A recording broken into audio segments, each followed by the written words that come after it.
ಕುರಿತಿನ ಪ್ರಶ್ನೆ ಸಂಖ್ಯೆ 127 ಮಾನ್ಯ ಶಾಲಾ ಶಿಕ್ಷಣ ಮತ್ತು ಸಾಕ್ಷರತಾ ಸಚಿವರಲ್ಲಿ ಕೇಳಬಯಸುತ್ತೇನೆ. ಮಾನ್ಯ ಅಧ್ಯಕ್ಷೆ,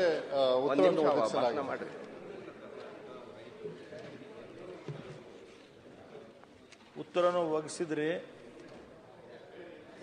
ಹೇಳಿದ್ರಿ. PUC ಉಪನ್ಯಾಸಕರನ್ನು ಹೈಸ್ಕೂಲ್ನಲ್ಲಿ ಪಾಠ ಮಾಡಲು ಪರಿಶೀಲನೆಯಲ್ಲಿ ಇದೆ ಎಂದು ತಾವು ಹೇಳಿದಿರಿ. ಆ ಪರಿಶೀಲನೆ ಎಂಬುದು ತೀರ್ಮಾನವನ್ನೇ ತಪ್ಪು. ಯಾಕಂತ ತಮಗೆಲ್ಲ ಗೊತ್ತಿದ್ದಂಗೆ ಹೈಸ್ಕೂಲ್ನಲ್ಲಿ ಪಾಠ ಮಾಡಲು ಇರುವ ಅರ್ಹತೆ ಮತ್ತು PUC ಕಾಲೇಜಿನಲ್ಲಿ ಪಾಠ ಮಾಡಲು ಇರುವ ಅರ್ಹತೆ ಬೇರೆ ಇರುತ್ತೆ. ಅದಕ್ಕಾಗಿ ಅವರಿಗೆ ಒಂದು ವೇಳೆ ಈ ರೀತಿ ತಾವು ಲೆಕ್ಚರರ್ಸ್ ಅನ್ನು ಡಿಮೋಷನ್ ಮಾಡಿದಂಗೆ ಆಗುತ್ತೆ. ಅದಕ್ಕೆ ತಾವು ದಯವಿಟ್ಟು ಸಚಿವರೇ ಈ ಪರಿಶೀಲನೆಯನ್ನು ತಾವು ಕೈ ಬಿಡಬೇಕೆಂದು ನಾನು ಮನವಿ ಮಾಡ್ತೀನಿ. ಮಾನ್ಯ ಸಭಾಧ್ಯಕ್ಷರೇ, ಅದನ್ನು ಸಾಧಕ ಬಾಧಕಗಳು ನೋಡಬೇಕು ಅಂತ ಹೇಳಿತ್ತು. ಅದು ಯಾವುದೇ ಥರದ ಮಾಡ್ತಕ್ಕಂಥ ನಿರ್ಧಾರ ಸರ್ಕಾರದಲ್ಲಿ ಇಲ್ಲ, ಅದನ್ನು ಮಾಡೋದಿಲ್ಲ ಅಂತಕ್ಕಂಥದ್ದನ್ನು ಹೇಳಲಿಕ್ಕೆ ಇಷ್ಟ. ಈಗ ಸಭಾಪತಿಗಳೇ